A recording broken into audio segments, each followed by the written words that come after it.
right, babies. It's that time again. Oh, yeah.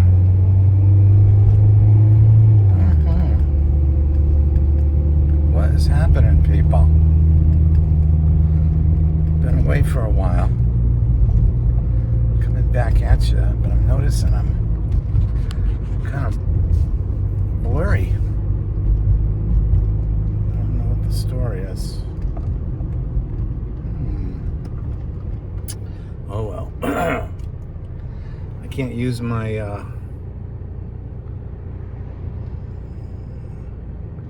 my phone holder because I got a new phone and it's too big for the apparatus. Sorry about that. But I was reading today in the Aquarian Gospel of Jesus the Christ. And there was a nice passage in there where the author was using some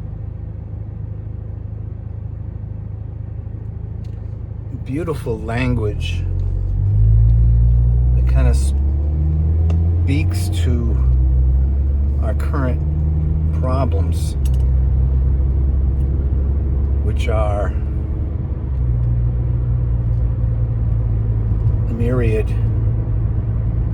with all of the corruption and violence and war and genocide and hatred and murder and plotting and lying. I mean, there's almost no institution that's been left unsoiled in our current societies.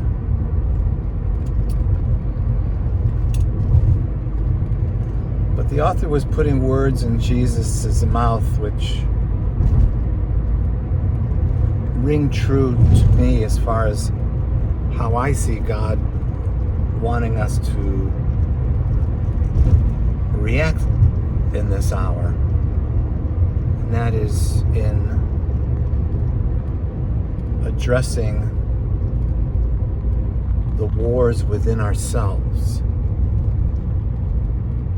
So the fighting against the Spirit of God, the serving of self,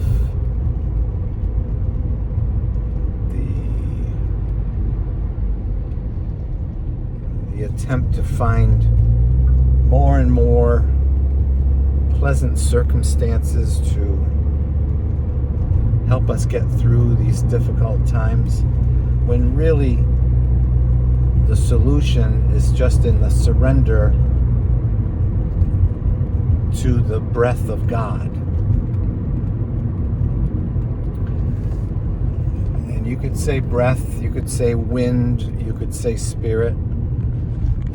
It all refers to the air moving in us and around us that speaks to the power of the living God.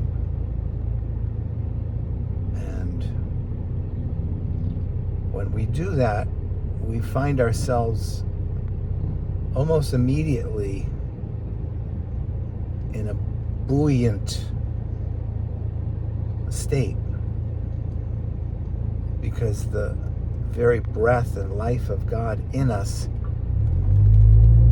is awakened, so to speak, or we awaken to the presence of the Spirit, however you want to look at it, and we get that inspiration that we're looking for. And that's the beauty of living in the life of God.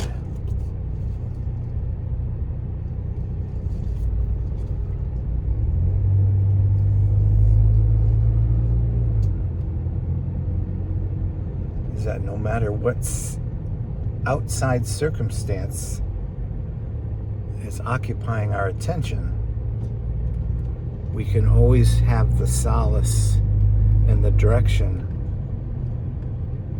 from the Spirit working within us, which is not subject to the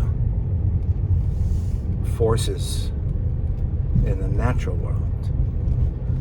So that's the joy, that's the peace, that's the beauty, that's the life, and that's what we are called to, no matter where we are or what it seems like. And so I just wanted to encourage you in that.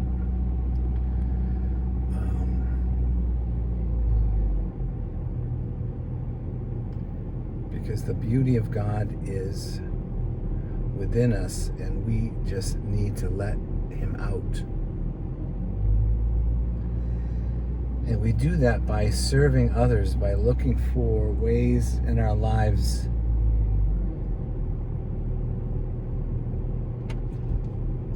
that we can do something for someone else. We can help them take their next best step of growth, which is really the honor of anyone's life, that we're able to do that. And that is the beauty and joy of living.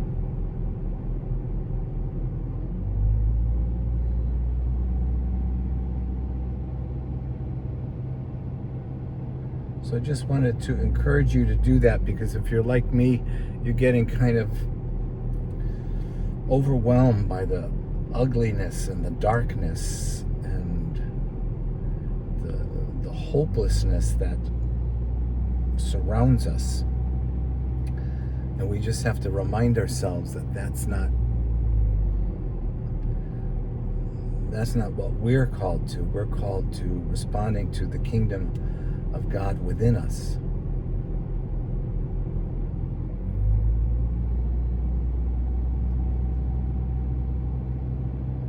And so whatever it is you're doing, I just encourage you to find new ways to shift your attention from what's going on outside to the joy and peace that God is looking to have within us. And to keep that conversation active and fluid. Oh yeah, baby. Just like that.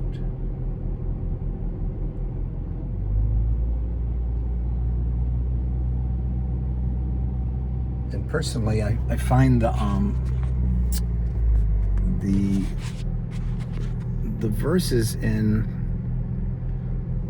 Aquarian Gospel of Jesus the Christ to be more lovely, more beautiful, more life-affirming than a lot of the verses we find in the Bible, because they are unfortunately influenced by generations of mindsets that are locked into punishment and reward, judgment and retribution. And Jesus came to set us free from all that, so that we could live lives in beauty and in freedom and in service to each other, in love and creative acts of healing and restoration. And so it's a totally different focus than what you get in much of the Bible. Now, of course, there's many verses in the Bible that will also set you free and are life-affirming. We just have to be tuned into how it is the Spirit is changing us by how we see ourselves becoming more and more compassionate. And so we resonate with those Bible verses that bring out that compassion, that love, that service, that joy, that Spirit of the living God.